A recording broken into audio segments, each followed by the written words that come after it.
Welcome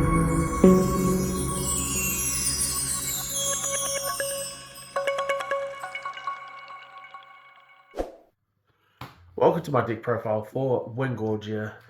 Top to regional on Saturday. 38 players. And yeah, went 4-0-2. So start off with Spirit of Wind. Makes sense, you know. Wind, draw 7 cards. Level 1, level 2, level 3. Just self-explanatory cards. Fabled Azurite, Fate Stone. Because you want Seiryuu to help get the job done. Tensis Tengu, quest counter, draw a card. Backup charger, draw a card, power cell. Or my power, meow. Wabam! Shout out to Wilson. Divine Relic, I run the GCR because who loves draw power more than me? Not really anyone. We've also got Sensor and Thuribel. MVPs of the deck. Absolutely monsters. I will always recommend playing these cards. Absolutely wrecks Rile at the moment. So can't be mad with running these. Sensor would be for if they can Rile, if they can play a reduce to Ash and then Rile straight afterwards. But if they can't do it, I would play Thuribel, because then if they play Rile and try to reduce this afterwards, then you just crack this, get rid of whatever they discarded. Or if they reduce first and they don't have enough to play for Rile, you just stop their whole play. Comes in clutch. You drop a lot of influence when you rush to level 3 if you have to. This helps get your back. And just a Terraforming to stop some strong allies coming in. That is the material deck. Self-explanatory, really. But I do think this is the meta call for currently with Rile being live. Now, moving on to the main deck, we will start with 4 Baby Greens. Baby Green is just an absolute monster because it's not spell targeting, but it suppresses guns, Spell Shrouded, Aether Wings. There's just so much that you can work with. One of the cards that you can work Baby Green well with is Forest Cake. You know, play Baby Green, flip Forest Cake, draw a card, end of your turn. It just cycles itself. It's such a clutch card. You've got to run it. There's no chance of you not running it. Our next card will be for Windmill Engineers. Similar thing. It just cycles itself. Cards that cycle itself are absolutely monsters. You could cut this to 3 if you wanted to, but I love it at 4. And it just, starts pinging your opponents for 1 damage. So, can't be mad with that. Our next one will be 4 Fairy Whispers, because, once again, it cycles itself. I love keeping my influence. I love cycling. And I love cards that replace itself. Fairy Whispers is great for that. You're very minimal times going to ever whiff on a Fairy Whispers. And being able to cycle down the bad cards to the bottom of your deck is always helpful, especially if you're level 3 and you're finding DGs on top of your deck. Next one, 4 Veiling Breeze. Not much else to say about it, but you have a lot of wind. You get the defense going. This is a strong start, especially with versing aggro. If you're versing, say, suited, if you open this, any of these, you can take a turn, you can build up some influence, you don't have to stress about leveling up. There's no worry because you can just Veiling Breeze, protect yourself for a whole turn, and then worry about it afterwards. Now we're dropping down to 3 Beseeched Fate Stones. Love this card. I absolutely love this card, flipping it, absolutely amazing. Getting that panda going is one of the best things you could do. If I open this, I don't tend to play it first turn unless it's to bring out, say, Thuribel or Sensor, but I will take a turn to try draw up my influence so I can play this out and then flip it in the same turn. Love the card. I would run it at 4, but at the moment I'm enjoying it at 3 because it does cost 6. You don't want it to affect you too much. You don't want to brick with them. I've had hands where I've had 3 of them in hand, and it feels awful. Brisk Wind Trotter. Once again, absolutely amazing card. Giving a buff to an ally that you've got, getting to level 2 or giving 2 buffs to something. Buffing Seiryuu with this is absolutely key. Seiryuu goes nuts when you flip him and you start buffing him with Brisk Wind Trotter. I will always support the decision to buff the dragon if you have to, because the dragon goes nuts. Only run it at 3 because it just feels a little bit better than having it at 4. I don't think it's needed at 4, but you could run 4. That's all you. One of the cards that Brisk Wind Trotter works really well with is Asian Protector. I will only run this at 3 because it's such a heavy cost. 4 does cost a lot, but you know, bouncing Brisk, bouncing Baby Green and Windmills. Going with these 3 cards is absolutely insane. It comes in handy so much, especially if you see Asian on the field or in your hand. And you're like, oh, I'm just gonna bring out Baby Green and Recollection. Because it means that you've just got a free ally to bounce back. Especially if you got that Forest Cake, because it's going to cycle itself. You're going to have a fun time, you know. We're now moving on to 3 Byaku's Command. I haven't always been the biggest fan of this card, but I've decided to play it this time around because I'm like, you know what? Why not?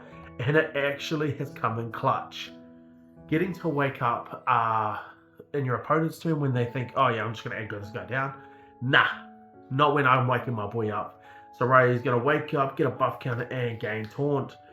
Or if I just want to swing twice to knock out a couple of allies, get some, you know, Arcane Blast going. That's all good. Innovate Agility.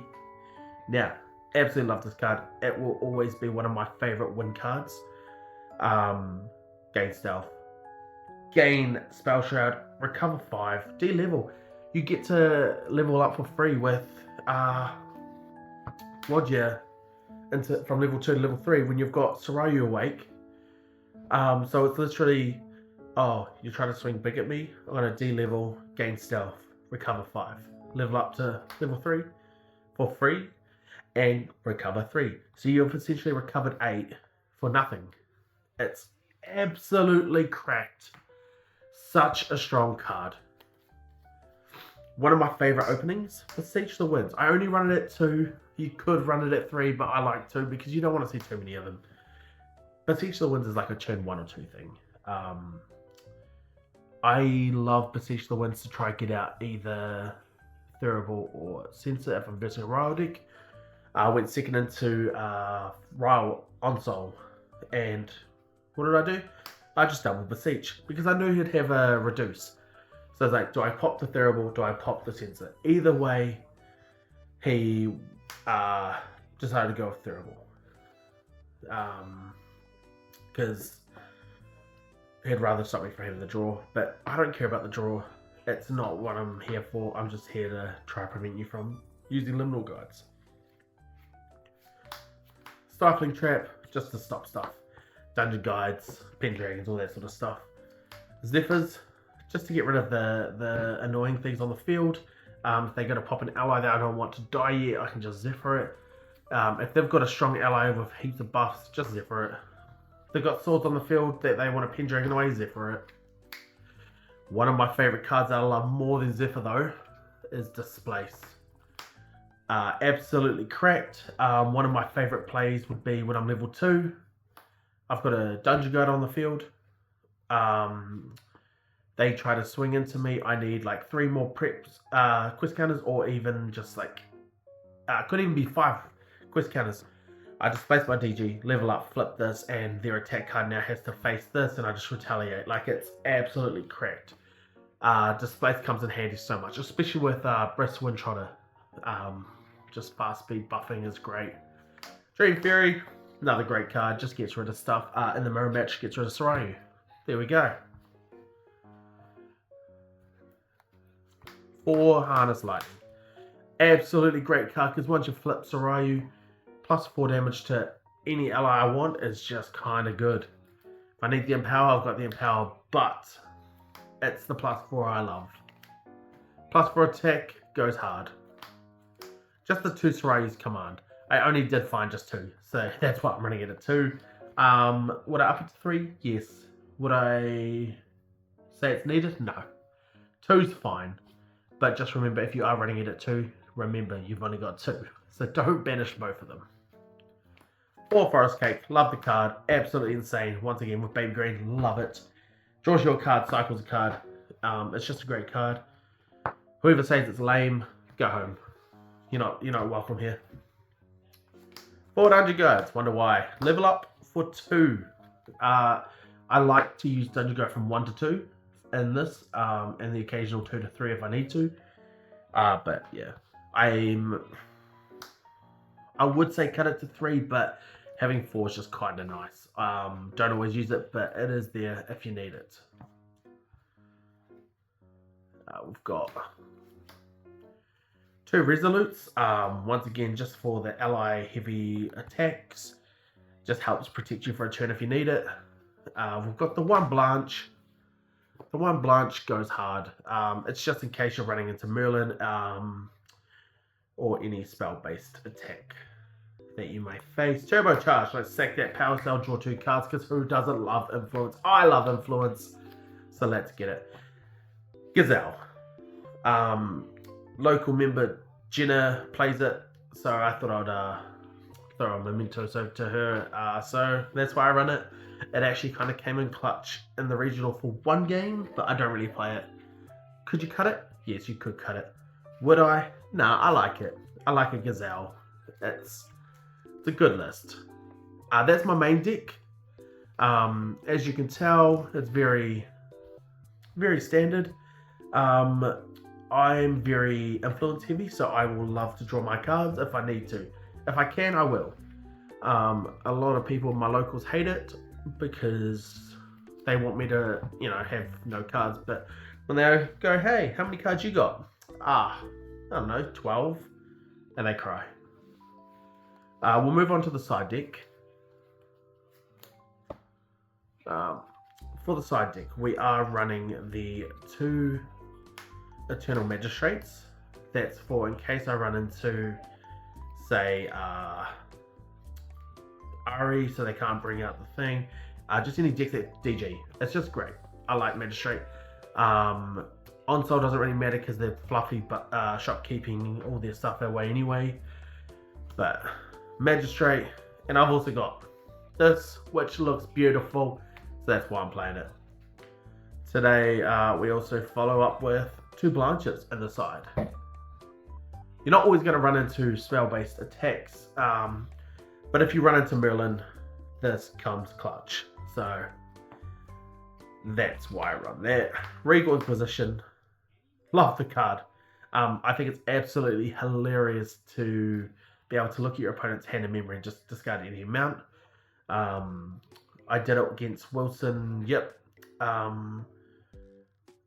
in one of the rounds, and he revealed absolute garbage. He was level 3 already, level 3 Merlin, 2 liminals in memory, and a bunch of Spectre stuff in hand. I was like, you know what, just keep it because I'm about to kill you anyway. But if you need to know if you can get the kill going, these come in clutch. I could say up it to 3, but I like 2s. The other thing I've got is Staggering Strikes. Love the card, absolutely amazing against Tristan or Xander to neg those 3 preps, but it's also true sight. If you're versing a deck that you know is going to bring in the stealth, play these because it's true sight, 3 damage in. They get rid of Dream Fairies, they come in clutch. I will always support the idea of playing Staggerings. Now, one thing I'm known about is my one-offs. My 1 Cry for Help, my 1 Stifling, my 1 Ensnaring, my 1 Encat. Love this. My Cry for Help came in handy against Suited in the second to last round. Bro goes to Rending, and I'm like, nah, let's just move it to another ally. Stifling Trap if I really need to stop them from getting to level 3, I'm going to bring in a third Stifling Trap. It's hearing Fumes. Mirror Match. Or ally heavy decks that you're like, you know what? Psych. You're not getting your allies. Get them out of here. Also, funny enough, comes in clutch against Tristan when they got the Shadow Clones out. And my winning cap because I really just don't like Onsol. If you see it early in the game and they go to Rile, just uncap the Rile. Would I up it to more than 2? More than 1? Potentially. But I like the one-off. And the last card on my side is a Null Mirror. It's there for one, I guess. It was sort of just the only material deck card I could find that I felt was feasible. But you could probably swap it out for anything you want. I had a unique matchup every time. Didn't verse any Tristan or Luxem or Gorgia. It was kind of crazy, but it is what it is. That's my main deck. That's my material deck. That's my side deck. Obviously, the last thing is Arcane Blast. You can never have too many Arcane Blasts, but this goes crazy. You get the Doa Altars. You got the SB1. You got the new ones. Let's just, make it shiny, make it nice. Oh, these ones aren't shiny. Get them out of here. All right, there we go. We're down to 6 Arcane Blasts because they're shiny. My Seiryuu is shiny. But just remember, just because it says in Power 3 doesn't mean it's in Power 3. However, hopefully you guys take away a bit from this. I'm really hoping to spread some awareness around what decks kind of counter Rile at the moment. Obviously, if you're watching the Taipei Ascent, which is happening as I record this, Gorgia Seiryuu has made it to the finals. So I'm going to go sit and watch that. But, yeah. Thanks for watching. I did win Store Champs also a week prior to this, so with the same deck. So, enjoy it.